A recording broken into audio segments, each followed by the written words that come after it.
মোহাম্মদ ভাই, বিকাশের অফিসে আমি ফোন দিছি, ওরা বলছে যে এখনো অ্যাকাউন্টে জমা হয় নাই। আর সাধারণত রেমিটেন্সের ক্ষেত্রে দেখা যায় আপনার ওরা দ্রুত রিলিজ করে দেয়। তো আমার মনে হয় আপনার ওইখানে একটু খোঁজ নেন যে সেন্ডটা হয়েছে নাকি আসলে। হ্যাঁ, আসসালামু আলাইকুম নূর ভাই। ভাই, আপনি যেহেতু সেন্ডার, আপনার অ্যাক্সেসটা বেশি থাকবে। তো আপনি প্রয়োজনে যদি না হয়ে থাকে তাহলে চাইলে উপরের যে ডাচ বাংলা ব্যাংকের অ্যাকাউন্টটা দিলাম ওইটা তো একটু পাঠাতে পারেন। আমাদের তো কালকেই প্রোগ্রাম, টাকা পয়সা তো কালকেই লাগছিল, আপনি একটু দেখেন। কালকের সমাবেশটা আমাদের ওইখানে একটু খরচ টরচ, এই জন্য টাকাটা একটু জরুরি প্রয়োজন। তো কিছু টাকা যদি সম্ভব হয় ডাচ বাংলা ওখানে দিয়ে দেন। আসসালামু আলাইকুম। কণ্ঠটা নিশ্চয়ই আপনাদের কাছে চেনা চেনা লাগে। এই বিষয়টা আজকে এইভাবে আনতে চাইনি। এটা আনার কারণ হচ্ছে ওর কিছু ছোট লোকই গতকালকে সে একটা পোস্ট করেছে, ওই তার ফেসবুকে গিয়ে পোস্টটা পড়ে আসলে তারপরে দেখবেন। সে হলো নবাব সিরাজউদ্দৌলার উত্তরসূরি, তার বংশেরই লোক। তার বাপের বিশাল জমিদারি আছে। হ্যাঁ, ওর বাপ থাকতে হইলো বাউফলে, সেই কালাইয়া থেকে তারপরে ওইখানে থাকতে পারে না, চলে গেছে আপনার একদম চরের মধ্যে। ওই আছে না আপনার খাস জমি, সেই খাস জমিতে সেখানেই বড় হয়েছে, সেখানেই থাকে, সেইখানেই তার বাড়ি। এখন সে শ্বশুর বাড়িতে টাকা পয়সা দিয়া টিয়া বিকাশে টাকা টুকা দিয়া ঘরটর করেছে। আর কোথায় কি করেছে, কাতারে ব্যবসা, দুবাইতে ব্যবসা, ভাইদেরকে রেন্টেকারের ব্যবসা করে দিয়েছে, কালিয়া করে তার রেন্টেকারের অফিস আছে, বিশাল এলাহি কারবার। তো সে এখন বিশাল আকারের মানে পয়সাওয়ালা এক বাপের বেটা। মানে ভাবটা এরকম, জন্মগতভাবেই সোনার চামচ মুখে নিয়ে তারপরে সে বড় হয়েছে। তার টাকা পয়সার কখনো কোনো সমস্যা ছিল না। আমাদের ভিক্ষার টাকা তোর পকেটের মধ্যে। সে কালকে পোস্টে লিখেছে, আমরা এখানে আমি কাজ করে খাই, কামলা দিয়া খাই না, তুচ্ছ তাচ্ছিল্য করে ভাই বেটা, কামলা দিয়া না, আমেরিকায় মানে যত ধরনের কষ্ট আছে সব কষ্ট করে তারপরে স্ট্রাগল করে তারপরে দেশের জন্য কাজ করেছে। সেই টাকা, সেই কষ্টের টাকা তোরে পাঠাইছি, তোরা আবার সেই টাকা নিয়ে জালিয়াতি করছিস। আমার কথা না, ওর দলের লোকজন তারা বলেছে। প্রতি মাসে প্রবাসীরা এই চাঁদাটা দেয়, আমাদের একটা রিসিপ্ট পাওয়ার কথা, কিন্তু আমরা এই রিসিপ্টটা পাই না। প্রতি মাসে আমরা রিসিপ্টের জন্য এই আলোচনা হয়, অর্থ কমিটির হিসাব নিয়ে আলোচনা হয়, কিন্তু অর্থ কমিটি কোনো মাসেই স্বচ্ছ একটা হিসাব আজ পর্যন্ত দাঁড় করতে পারে নাই। এই বক্তব্যর পরে আবার যখন এই দলের ভেতরে গ্যাঞ্জাম শুরু হওয়ার পরে সে একটা টক শোতে গিয়েছিল, ওই যে খালিদ মহিউদ্দিনের। সেই টক শোতে যাওয়ার পর তার এই প্রশ্ন করা হয়েছে যে আপনি টাকা পয়সা হিসাব দেন না, আপনি ইচ্ছা মতো বিকাশের টাকা টুকা নিয়ে সব ভাঙেন। তখন সে বলেছে কি যে আমি অর্থ কমিটি নাকি সব জানে, সে কিছু জানে না। আপনি প্রবাস থেকে কি পরিমাণ টাকা পেয়েছেন গণ অধিকার পরিষদের জন্য? সেটা আমাদের অর্থ কমিটি এবং অডিট কমিটি বলতে পারবে, কারণ এটা তো আমি জানি না, অর্থ কমিটি এবং অডিট কমিটি বলতে পারবে। হ্যাঁ, আসসালামু আলাইকুম নূর ভাই। ভাই, আপনি যেহেতু সেন্ডার, আপনার অ্যাক্সেসটা বেশি থাকবে। তো আপনি প্রয়োজনে যদি না হয়ে থাকে তাহলে চাইলে উপরের যে ডাচ বাংলা ব্যাংকের অ্যাকাউন্টটা দিলাম ওইটা তো একটু পাঠাতে পারেন। আমাদের তো কালকেই প্রোগ্রাম, টাকা পয়সা তো কালকেই লাগছিল, আপনি একটু দেখেন। যখন এটা নিয়ে একটু আলোচনা শুরু হয় তখন নূর ভাই বলে, এই সামনের মাসে তোমরা সঠিক হিসাবটা নিয়ে আসবে। এখানে আলোচনা থামিয়ে দেওয়া হয়, তারপর থেকে আলোচনাটা আগায় না। এইভাবেই অর্থ কমিটি চলতেছে, কোনো স্বচ্ছতা অর্থ কমিটির আজ পর্যন্ত এই 1.5 বছরে আমরা সঠিক হিসাব পাই নাই। ও চুরি করতো, এটা ওর দলের মানুষ। এই যেটা ছাত্র অধিকার পরিষদ বলেন, ওই যে কোটা আন্দোলন বলেন, এই কোটা আন্দোলন দিয়েই তো সবার উত্থান। আপনি আসিফ বলেন, নাহিদ বলেন, ওই ওর আশপাশে যারা যে 2-4 জন আছে, ওর সাথে আর কেউই নেই এখন। ও খালি রাশেদ আর ও, এর বাইরে ওর সাথে কেউ নেই। ওর শ্বশুরবাড়ির কিছু লাঠিয়াল আছে, ফুফাতো ভাই, খালাতো ভাই, চাচাতো ভাই, এগুলো মিলে বরিশালের একটা গ্রুপে নিয়ে, একটা লাঠিয়াল বাহিনীরে নিয়ে ও এনে ধান্দাবাজি করে। এই ধান্দাবাজি করেই তার চলছে। এখন সে নিজের বিরাট আকারের পয়সাওয়ালা লোকজন, বিরাট আকারের মানে অনেক কিছু হয়ে গেছে তো, বুঝছেন না? ফকিন্নির পোলারে আপনি যদি নাকি টাকা পয়সা দেন, ও তো এটার গরম সহ্য করতে পারবে না। এখন যখন কিনা ওর এই টাকা পয়সাগুলো আমরা 2000 কত সাল, এটা 19 সাল, 19 তারপরে 20, ওই সময়টাতে সবচাইতে বেশি টাকা তাকে দেওয়া হইতো। একবার তার প্রতি মাসে আমরা 1-2বার এরকম প্রতি মাসে দিতাম বিভিন্ন জনের কাছ থেকে তুলে। তো তাদের ভেতরে একজনের কাছে $2,500 পাঠানো হয়েছিল একবার, আমার মনে আসে। এই টাকা এরকম অনেকে পাঠিয়েছে এখানে, মানে আমেরিকায় যারা আছে আপনি খোঁজ নেবেন, ওই নায়েব আলী, ওই যে মাসুম, এরকম যারা যারা আছে পরিচিত লোকজন যারা আছে, আপনারা তাদের কাছে জিজ্ঞেস করেন, সবাই টাকা দিয়েছে এবং মানুষের কাছ থেকে নিয়ে তারপরে টাকা দেওয়া হয়েছে। আমি যদি দিয়েছি $500, আরেকজনের কাছ থেকে নিয়েছি $500, আর যদি কোনো সময় দেখা গেলো $100 আছে, ওকে $100 কত ভাই, 1000 হয়েছে, দান পাঠান, এভাবে টাকা পাঠানো হইতো। সেই টাকা $2,000 তাকে পাঠানো, তখন $85, $84, $86 এরকম $1 রেট পাঠানো হইলো। সম্ভবত মনে হয় বাংলাদেশি টাকায় 2 লাখ বা এরকম অ্যারাউন্ড এরকম কিছু, আমার মনে নাই, বাট $2,500 আমরা পাঠিয়েছিলাম, 2,500। এই টাকা পাঠানোর পরে এখন হঠাৎ করে এই নুরু ফোন দিছে যে ভাই টাকা তো আসেনি, টাকা আসেনি, মানে টাকা তো পাঠানো হয়েছে, ওর সাথে নামটা আর বললাম না ওইটা। এরপরে সে ধরা খাওয়ার পরে বলতেছে ভাই আমার বাচ্চা হয়েছে, ওয়াইফের ডেলিভারি, হসপিটালের বিলে টাকাটা খরচ হয়ে গেছে, আমি এটা খরচ করে ফেলছি। পরে আবার পাঠাইছি আমরা, এরপরে আবার ফের এই তুলে তারপরে তাদেরকে টাকা পাঠানো হয়েছে। নুরু এত সহজ না, আমেরিকার জীবন, আমেরিকায় আসে আর টাকা গাছ থেকে পড়ে যায় এরকম না। এখানে যারা স্যুট টুট পরেও বাংলাদেশে যায় না, এরা এখানে কে কী করে, তোর তো 14 গোষ্ঠীর মধ্যে মনে হয় আমেরিকা কেউ থাকে না, থাকলে জিজ্ঞেস করিস। ফকিন্নির বাচ্চা, তুই যে ভাব মারিস এখন, তোর যদি টাকা পয়সা সারা জীবনে যদি তুই বাংলাদেশের সালমান এফ রহমানও হইস, তাও আমরা বুঝবো তুই যে ফকিন্নির পোলা, তোর বাপ চরে থাকতো, তোরা এই কালায়া থেকে যায়, তারপরে তোর থাকার ঘর ছিল না, সেখানে কালায়াতে গিয়ে থাকতে, এটা আমরা জানি। এটা তুই কি ঠিক করতে পারবি? এই কথাগুলো আজকে আনতে চাইনি। ওর ইদানিং দেখবেন চলাফেরা, ওর পাঞ্জাবি, মানে নতুন নতুন পাঞ্জাবি, তারপরে হাঁটার যে ধরন, হাঁটার ভাবটা দেখলে আপনি বুঝবেন যে ফকিন্নির পোলাদের টাকা পয়সা হইলে কি হয়, এটা এরে দেখে ভালো করে বুঝবেন। তো তার মূল কাজটা যেটা, সেটা হচ্ছে এখন যেটা হয়েছে, সে মূলত একটা ভাব ধরতে চাচ্ছে, একটা সুশীল একটা ভাব ধরতে চাচ্ছে। মাঝে মাঝে দেখবেন মবের বিরুদ্ধে কথা বলে, মব হচ্ছে এই সে এরকম কথাবার্তা বলতো, দেখতেন না? অথচ ওর এই যে কিছু ওর এই বাউফল, তারপর কি বলে কালায়া মালায়, এইসবের কয়েক জায়গার গলা চিপার কিছু পোলাপানে নিয়ে ও এখানে ঢাকা শহরে মাস্তানি করেছে। এই 5 তারিখের বহুত মানুষের, আওয়ামী লীগের লোকজনের ব্যবসা প্রতিষ্ঠান, বাড়িঘর, এগুলো তো কালকে পোস্ট করেছে, আমি করেছি। ও যেই কাজগুলি ও করে, এই কাজগুলো আমার উপর দিয়ে চালিয়েছে। তুই নুরু শোন, তোর একটা কথা বলি, তোর কোনো বাপেরে যদি কোনোদিন জানতে পারিস যে ইলিয়াস কোনো ব্যবসা প্রতিষ্ঠানে কোনো কারোর কাছে যায়, তারপরে চাঁদাবাজি করছে, কারোরে তদবির করে করছে, বেটা বদলি করা তো পরের কথা, তদবির করছে কিনা তুই এটা খোঁজ নিস, যায় কারোরে কোনদিন করছে কিনা। যদি একটা দেখাইতে পারিস, নিজের জুতা দিয়ে নিজের গালে লাগাবো। তুই তোর মতো মনে করিস তুই সবাই রে, সে এগুলো কালকে পোস্টে লিখেছে। প্রথম 5 তারিখের পর আন্তর্জাতিক অপরাধ ট্রাইব্যুনালের চিফ প্রসিকিউটর তাজুল ভাইরে এখন তো আপনারা সবাই পাবেন খুব সহজে। তাজুল ভাইরে জিজ্ঞেস করেন, তাজুল ভাই ফোন করলো, ইলিয়াস এই বেয়াদব কয়েকটা উচ্ছৃঙ্খল পোলাপান নিয়ে এসে তারপরে এরকম বলতে, সে আমারে বলতেছে 1 মিনিটও চেয়ারে বসতে দিবে না, কারণ কি তার লোক ওইখানে নিয়োগ দিতে হবে প্রসিকিউটর হিসাবে তাজুল ভাইয়ের অফিসে। তাজুল বলছে না, এটা তো আপনার কথা মতো হবে না, সরকারের এটা নিবে, পদক্ষেপ নেবে, সেটা সরকারের ব্যাপার, এটা আপনার ব্যাপার না। তাজুল ভাই স্টেট কার্ড কথা বলে আইছে। তো তাজুল ভাই এই অপমান সহ্যান, উনি আমার ফোন দিয়েছে, তাজুল ভাই বলছে ইলিয়াস এই ব্যাপার কি। তা আমি জাস্ট খালি পোস্ট দিলাম, বলছি নুরু তোরে 2 মিনিট সময় দিলাম, 2 মিনিটের মধ্যে ওইখান থেকে বের হয়ে আসবে, মাস্তানি সব জায়গায় করবি না। আচ্ছা তাজুল ভাই আমি ভীষণ পছন্দ করি। সাথে সাথে রাশেদ ফোন দিছে, বলি ভাই আপনি এই পোস্টটা ভাই ডিলিট করেন, আমরা ভাই এখান থেকে চলে যাচ্ছি, সরে আসছে।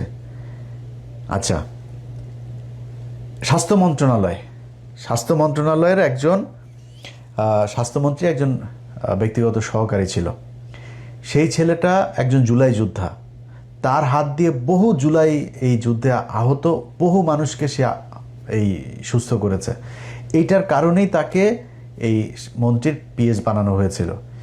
সে বহু পোলাপানকে সে রাশিয়া থেকে আপনার MBBS করেছে, যে কারণে রাশিয়ায় তার অনেক এই মেডিকেলে আপনার অনেক প্রফেসর এরা ছিল, ভালো ভালো হসপিটাল ছিল, সেগুলি সে চিনত, সে বিভিন্ন রোগীকে নিয়ে গিয়েছে।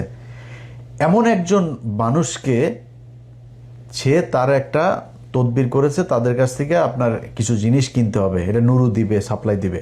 সে বলছে না ভাই আমি এটা পারবো না। কেন পারবে না? তার বিরুদ্ধে যায় আপনার দুদকের সামনে যায়, তারা তার পোলাপান কয়টা আছে, 50-60 জন কি পোলাপান আছে, এগুলো টাকা পয়সা দিয়ে পারলে আগে বিকাশের টাকা খাইতো, এখন দান্দাবাজি টাকায় খায়। তো এখন হয়তো সংখ্যা আরও বাড়বে।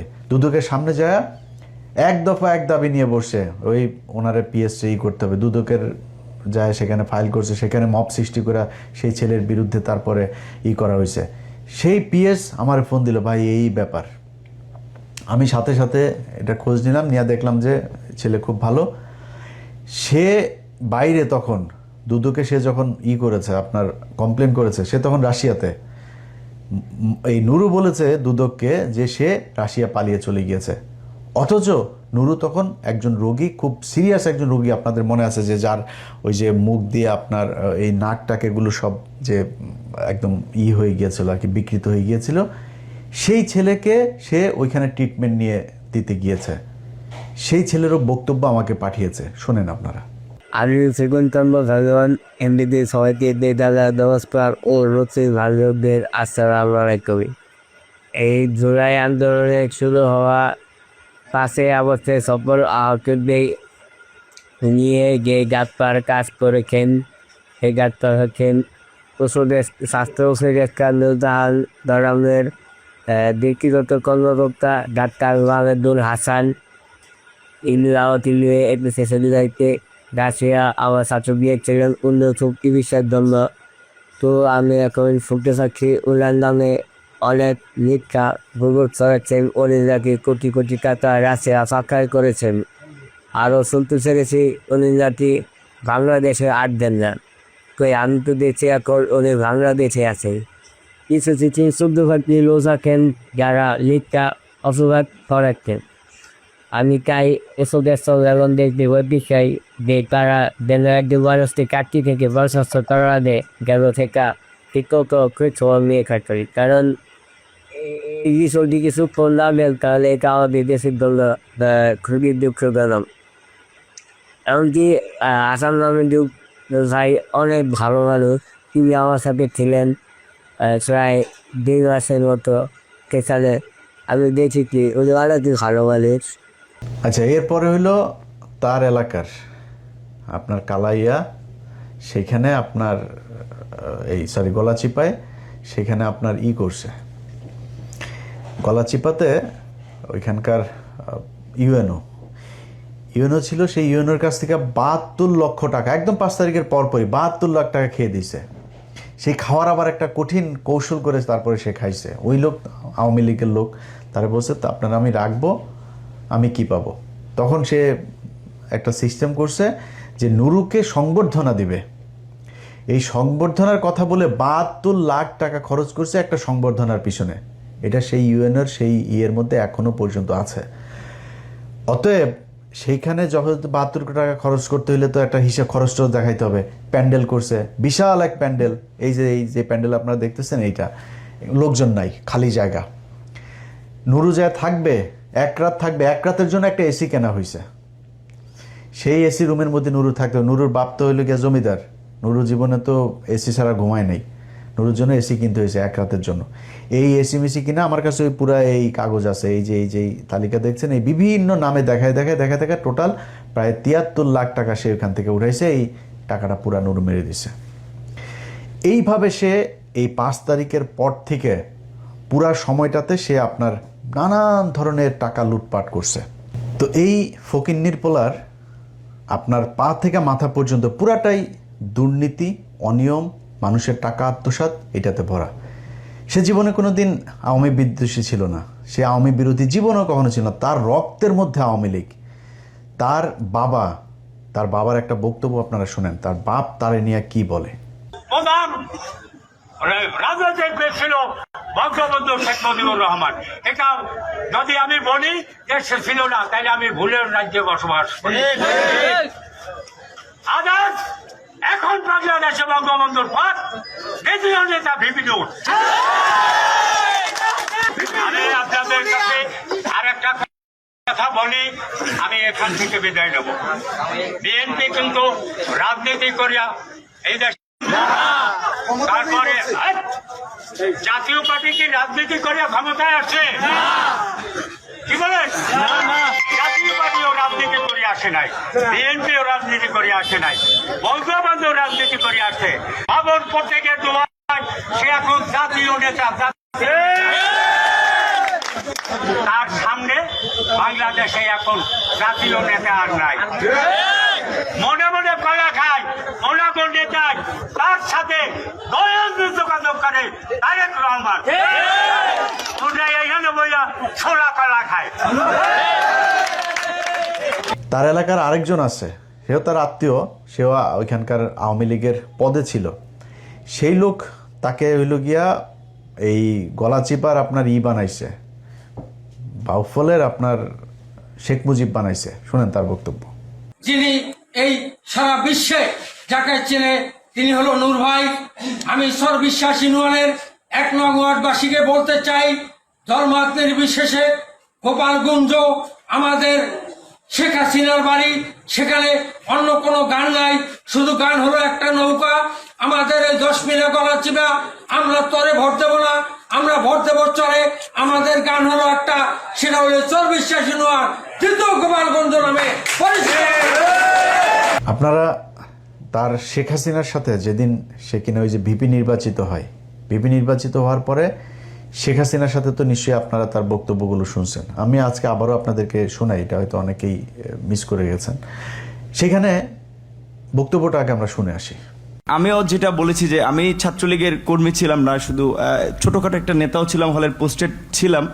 আর আমি বিভিন্ন প্রোগ্রামে গিয়েছি, আমি দেখেছি নেত্রীকে ঢাকা মেডিকেল যখন বার্ন ইউনিটে বিএনপির আন্দোলনের সময় যখন আছে বিভিন্ন অকারেন্সগুলো ওঠে, তখন তিনি গিয়েছেন। আমরা রাস্তার পাশে দাঁড়িয়েছি, তাকে দেখেছি গাড়ির কালো গ্লাস থেকে স্পষ্ট দেখতে পারিনি, টিভিতে দেখেছি। আর আজকে দেখার পরে আমি অনেকক্ষণ চেয়ে রয়েছি। আমি 2.5 বছর বয়সে আমার মা মারা যায়, আর আমার ছোটো ভাইকে এখানে এসেছে, ওর বয়স ছিল তখন 1 বছর। আমার মায়ের এটা আমি যতটুকু মনে করতে পারি, আমি সেটা খুঁজে পেয়েছিলাম আমার প্রাইমারির একজন শিক্ষিকার মধ্যে, আমি যেই প্রাইমারিতে পড়েছি। আর আজকে আমি মাননীয় প্রধানমন্ত্রী এতদিন টিভিতে আমি ওভাবে দেখতে পারিনি, কিন্তু আজকে দেখে আসলে আমার মনে হয়েছে যে তার মধ্যে আমার মায়ের চেহারাটা আমি কিছুটা দেখতে পেয়েছি, এরকম একটা জিনিস হচ্ছে। সেজন্য অনেকে আসলে বিভিন্ন উপাধিতে বলে থাকেন। আর আমরা একটা জিনিস দেখেছি যে আসলে তিনি প্রধানমন্ত্রী হিসেবেও, আমি বলবো না তিনি প্রধানমন্ত্রী, তিনি সবার প্রধানমন্ত্রী, তারপরেও তার কিছু স্পেশাল আসলে ক্যারেক্টার যেটা আমরা দেখেছি যে কখনো ছোট শিশুকে কোলে নিয়ে মানে একদম সিম্পল একজন যে নারীর যে ভূমিকা, সেই ভূমিকা অবতীর্ণ। আবার যখন দেখেছি আন্দোলন সংগ্রামে মানে তার শুনেছি ওই সময়ের তার সেই মানে ছাত্র রাজনীতি থেকে উঠে এসেছে, তার কৃতিত্বের কথা আমরা শুনেছি। আর বঙ্গবন্ধুর কথা তো এটি আসলে তো শুধু আমরা না, সারা বিশ্বের মানুষ জানে। আর তার সুযোগ্য কন্যা যদিও শেখ রেহানা আপা আমরা রয়েছে, কিন্তু এটি তো আমরা মানে সবার মধ্যে সব গুণ এককভাবে থাকে না, কিন্তু আপা আমরা মনে করি যে আসলে যেটা বঙ্গবন্ধুর মধ্যে অনেকে বলে যেটা ছিল, তার পুরোটা মনে হয় যে আমাদের নেত্রী পেয়েছেন। আমার আপার প্রতি অনুরোধ থাকবে যে আসলে অনেকে যেটা আমি আপা বলতে চাইনি, কারণ আমি আসলে মানে মায়ের ওই জায়গাটাকে তাকে দেখতে চেয়েছিলাম, কিন্তু সবাই ছাত্রলীগ আমিও যেতে করেছি, সবাই আপা আপা বলে, এই জন্য আমার মুখ থেকে ঘটনাটা বের হয়েছে যে আমার ছাত্রলীগের ভাই বন্ধুরাও কেন যেন আমাকে আসলে জামাত শিবির বানানোর জন্য তারা খুব একটি অপপ্রচার করেছিল তাদের ছাত্রলীগের এতগুলো এরকম একটা পোস্টে থাকা অবস্থায়। আর আপনারা দেখেছেন যে আমার পরিবারের, আমি আশা করি যে মাননীয় প্রধানমন্ত্রীর কাছে আমার পরিবারের সকলের মোটামুটি একটা তথ্য আছে, সেখানে দেখেছেন যে আমার পরিবার আসলে মানে পুরো পরিবারে ছিল আওয়ামী ব্যাকগ্রাউন্ডের। কিন্তু আসলে আমি অনেক কথাই বলতে চেয়েছিলাম, কিন্তু আবেগ ভালোবাসায় অনেক কিছুই ভুলে যাচ্ছি। জয় বাংলা, জয় বঙ্গবন্ধু। আর আমি প্রধানমন্ত্রীর অনেকটা প্রোটোকল, এই কারণে আমি অনেকটা আমার একটু ইচ্ছা ছিল যে বঙ্গবন্ধু শেখ মুজিবুর রহমানকে কখনো তো দেখিনি, তার কথা শুনেছি। আর তার গান যেটি আমি ক্লাস 5-এ একটা গান খুব ভালো লেগেছিল, আমাদের স্কুলের মাঠে মুক্তিযোদ্ধা সংসদ সন্তান কমান্ডের আয়োজনে একটা প্রোগ্রাম ছিল, ওখানে এরকম একটা গান ছিল, যদি রাত পহলে শোনা যেত বঙ্গবন্ধু মরেনি, তাহলে আমরা পেতাম জাতির পিতা বিশ্ব পেত মহান নেতা, এরকম একটি গান। আর বঙ্গবন্ধুর প্রেমে তো সবাই পড়েছে। আর আমার যেহেতু আমি বলেছি আমার মাকে আমি সেই 2.5 বছর বয়সে হারিয়েছি, আমাদের প্রথমে আমার ইচ্ছা ছিল যে আমি মাননীয় প্রধানমন্ত্রীকে, যেমন ভারতের নরেন্দ্র মোদী আমরা দেখেছিলাম মাননীয় প্রধানমন্ত্রী যখন গিয়েছেন কোনো রকম প্রোটোকল ব্রেক করেই তিনি তাকে ওয়েলকাম জানিয়েছিল, আমার একটা ইচ্ছা ছিল তাকে মানে একদম ঝটিকা আগে তাকে সালাম করাটা, কিন্তু আমি ভাবছি তার পিছনে যেহেতু তার নিরাপত্তা রক্ষীরা রয়েছে সেটা বিঘ্ন ঘটবে কিনা, এই জন্য আমি যাইনি।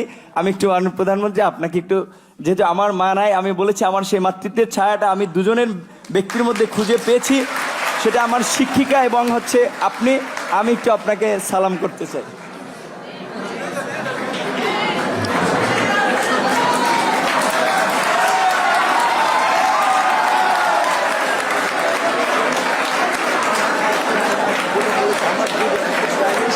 দেখেন, তাকে এই কোটা আন্দোলনের পোলাপান, এটা তো সে একা করে নাই। এই আন্দোলন যারা করছে তাদের ভেতরে অন্য যারা ছিল, ওই দিন যখন সে শেখ হাসিনার ওই প্রোগ্রামে যায়, সবাইকে নিয়ে গেছে এক গাড়িতে, আর তাকে নিয়ে গেছে আবার আরেক গাড়িতে। এটা প্রমাণও আছে।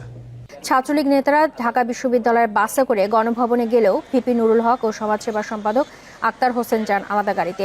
এই আলাদা গাড়িতে নেওয়ার কারণ হচ্ছে তারে শেখ হাসিনা ওই দিনই তাকে পারচেজ করে, সে ওই দিন তার কাছে বিক্রি হয়ে যায়, এবং যেই কারণে যারা তার সাথে এতদিন আন্দোলন করছিল তারা আবার ঢাকা বিশ্ববিদ্যালয়ে পরের দিন সংবাদ সম্মেলন করে এটার অভিযোগ করে।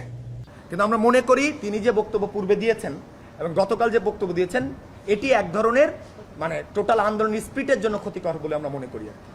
যে আন্দোলনটা যে গতিতে যাচ্ছিল এবং তার মুখের দিকে সারা দেশে ঢাকা বিশ্ববিদ্যালয়ের ছাত্র সমাজ তাকিয়েছিল, এটি ঢাকা বিশ্ববিদ্যালয়ের ছাত্র সমাজকে যথেষ্টভাবে হতাশ করেছে বলে আমরা মনে করি। তার সাথে গতকাল তিনি গণভবনে বক্তব্য দেওয়ার পরে তার সাথে আমরা এখনো মিটিংয়ে বসতে পারিনি। তার সাথে আমরা বারবার যোগাযোগ করার চেষ্টা করেছি যে আপনি যে বক্তব্যটা দিয়েছেন, এই বক্তব্য কি আপনি নিজে স্বীকার করে দিচ্ছেন, তার মানে আপনি কি চান না যে আন্দোলনটা চলুক কি চলুক না। তিনি এখনো আমাদের সামনে এটি স্পষ্ট করেননি।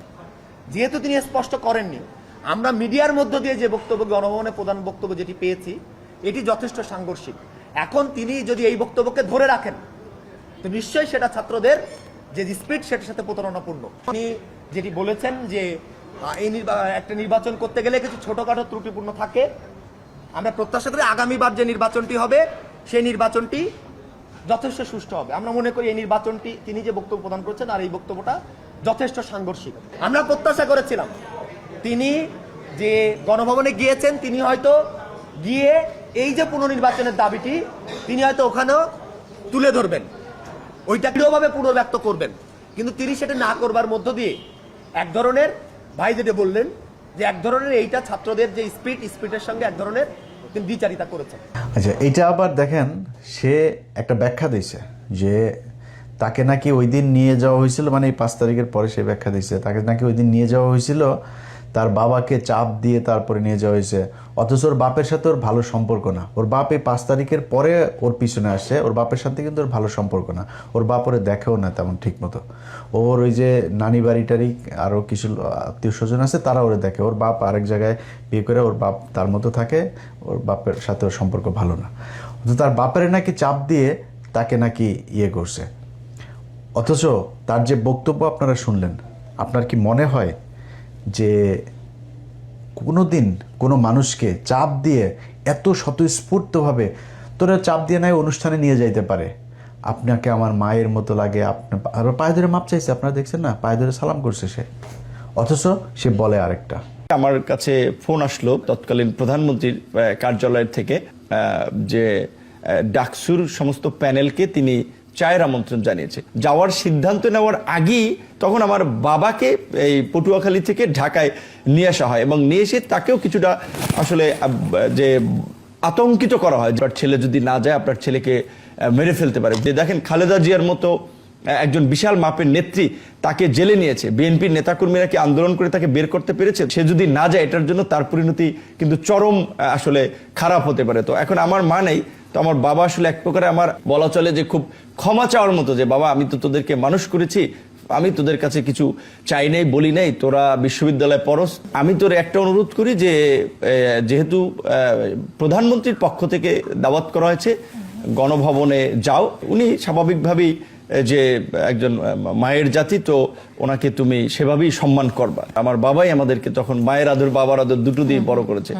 তখন আসলে আমি খুব একটা দায়বদ্ধতার মধ্যে পড়ে যাই যে আমার বাবার কথা বা বাবার একটা আকুতি বা আমি নিজে যে ক্যারেক্টারের বলা চলে, সেটা আমার বাবার অনুরোধের কারণে। আচ্ছা দেখেন, সে যে কথাটা বলেছে এই কথাটা সত্যি না। তার বাবাকে ধরে তারপরে চাপ দিয়ে তাকে তারপর করেছে, এই কথাটা সত্যি না। কিন্তু একটা জিনিস সবার মাথায় প্রশ্ন আসতে পারে যে নুরু তো হাসিনার বিরুদ্ধে আন্দোলন করেছে, অনেকবার মার খেয়েছে, বহুবার, যতবার মার খাইছে ওর লুঙ্গি খুলে যদি নাকি ওর পশম গুনেন অতগুলি পশম নেই, যতবার পিটানিও খাইছে, ও জীবনে বহুত পিটানি খাইছে। তো এই পিটানি খাওয়ার অভ্যাসটা তার আছে, কিন্তু উদ্দেশ্য তার একটা ছিল, সেগুলো তার বড় হইতে হবে, মানে পয়সা পাতি হইতে হবে, ক্ষমতা আসতে হবে, এরকম একটা তার এইটা ভয়ঙ্কর রকমের ছিল তার ভেতরে। যে কারণে সে কিন্তু হলের পোস্টেড নেতা, সে ছাত্রলীগ করতো, আওয়ামী লীগ করতো, বাট ওইখানে যে ভাত পায় নাই, এখন তারা আলাদা সংগঠন করে তার নেতৃত্বে আসতে হবে, সে কারণে সে এটা করেছে। এই দেশের জন্য না, এই মানুষের জন্য কোনো কিছু না, সে তার নিজের জন্য করেছে। এবং তার পা থেকে মাথা পর্যন্ত পুরাটা দুর্নীতি এবং অনিয়ম এগুলো দিয়ে ভরা। এটা আমার কথা না, মানে আমি যে তাকে তার সাথে লাগার জন্য বলছি সেটা না, তার দল যারা করেছে এই পর্যন্ত, এই যে যাদেরকে দেখেন আসিফ নাহিদটাই যা কেউ থাকে নাই তার সাথে, কেন থাকে না জানেন? কারণ তার এই চরিত্রের কারণে। আমার এখানেও আপনাকে একজনের বক্তব্য শুনে, তার দলের লোকজন তারা কি বলে, তারা যারা তার সাথে ছিল, যারা টাকা পয়সা দিত, এখানে কয়েকজন ব্যবসায়ী আছে আমার পরিচিত, এরা টাকা দিয়েছে, আমি বহু মানুষকে ভাই করেছে, ভাই নাম্বার দিয়ে দিতাম, ভাই এর এই নাম্বারে টাকা দিয়েন, একটা কল দিয়ে টাকা দিয়েন, এভাবে টাকা দিত। সেই ব্যক্তিরা তার দল থেকে চলে গিয়েছিল। চলে যাওয়ার কারণ আবার আছে আরেকটা, সেটাতে যাই, সেটা দিয়ে শেষ করি। এটা হচ্ছে যে আপনাদের ওই রেজা কিবরিয়ার কথা তো মনে আছে, তাই না? রেজা কিবরিয়া যখন দলে আসে, রেজা কিবরিয়া কিন্তু খুব ইন্ডিয়া বিরোধী একটা মানুষ, তো সে বারবার প্রকাশ্যে বলতো যে তার বাপকে খুন করেছে, আওয়ামী লীগ মেরেছে, বিএনপির কেউ তার বাপকে মারে নাই, এই কথাগুলো কিন্তু সে বলতো। এই কারণে তাকে দেখতে পারতো না। তখন এই নূরের সাথে হাসিনার সম্পর্ক খুব ভালো, এবং হাসিনা তখন নুরুকে পুরো একদম কিনে ফেলেছে। ওই সময়টাতে যখন রেজা কিবরিয়া এসে দলে ঢুকার পরে ইন্ডিয়া রেজা কিবরিয়াকে থাকতে দিবে না। একজন ব্যক্তিকে ঢুকাইলো, তার নাম হলো বিপ্লব কুমার পোদ্দার।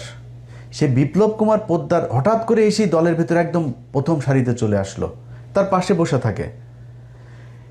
এই লোকটা যখন আসার পরে রেজা কিবরিয়াকে বাদ দিয়ে দিবে। যখন রেজা কিবরিয়াকে বাদ দিয়ে দিবে বলছে, তখন আবার আমরা একটু রিয়েক্ট করলাম যে আপনারা এটা বাদ দিচ্ছেন কেন?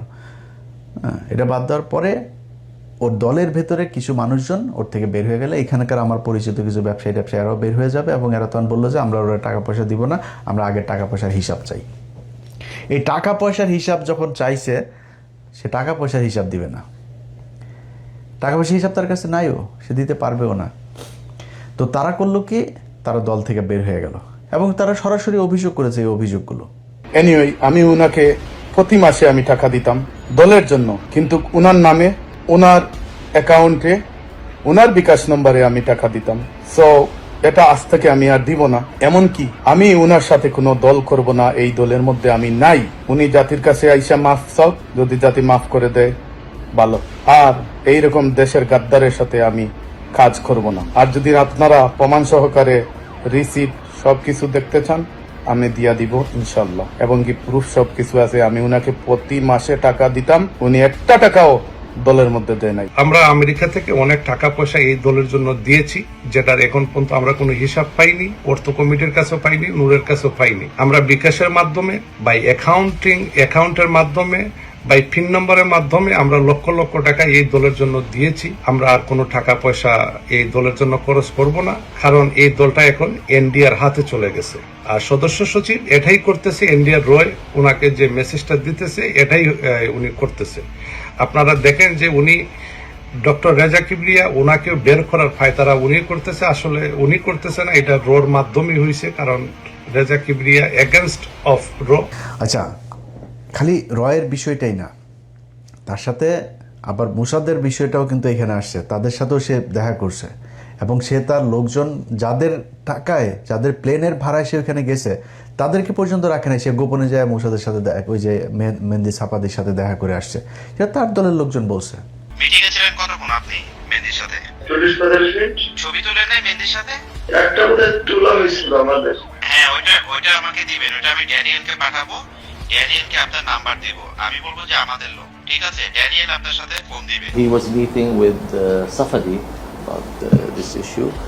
And there was other meeting took place, I think, in Dubai, in Qatar, in India. Mehedi and সাফাদির সাথে আমার মিটিং হয়েছে, আমার বৈঠক হয়েছে, আমার কথা হয়েছে, আমার আলোচনা হয়েছে। তো তাতে কি হয়েছে? 11 ডিসেম্বর নূর ভাই আমাকে এসএমএস করে জানালেন যে জীবন ভাই 16-17 তারিখ যদি আপনি ফ্রি থাকেন তাহলে আমরা উমরার উদ্দেশ্যে মক্কা চলে যাব, সেখান থেকে হজ করে আমরা আমাদের এই সাংগঠনিক কার্যক্রম শুরু করব। আমি বললাম ঠিক আছে আমরা চলে যাবো, সমস্যা নেই। তো যখন তারিখটা কাছাকাছি আসলো তখন আমাকে তিনি 19 তারিখে ফোন দিলেন, বললেন জীবন ভাই আমি চলে যাচ্ছি, একজন ভালো ডোনার পাওয়া গেছে যে কিনা আমার টোটাল ফেয়ারটা বেয়ার করবে।